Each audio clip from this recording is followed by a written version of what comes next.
কক্সবাজার জেলার উখিয়া উপজেলার রোহিঙ্গা ক্যাম্পে আরাকান রোহিঙ্গা স্যালভেশন আর্মি এর নেতা আতাউল্লাহ আবু আম্মার জুনুনির ন্যায় বিচার ও মুক্তির দাবিতে মানববন্ধন ও বিক্ষোভ কর্মসূচি পালন করেছে রোহিঙ্গারা।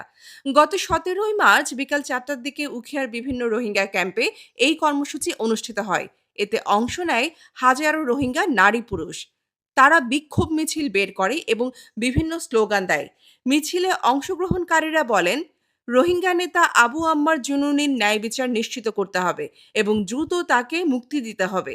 পরে আয়োজিত সমাবেশে রোহিঙ্গা নেতারা বাংলাদেশ সরকারের কাছে এবং সংশ্লিষ্ট কর্তৃপক্ষের কাছে আবু আম্মার জুনুনির মুক্তির আহ্বান জানান।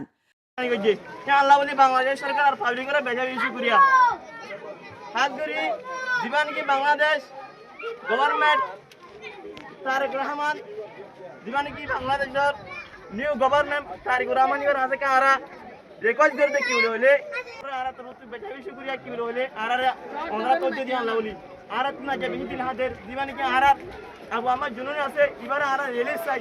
রোহিঙ্গা প্রত্যাবাসন ইস্যুর মধ্যেই এই ধরনের কর্মসূচি নতুন করে আলোচনার জন্ম দিয়েছে।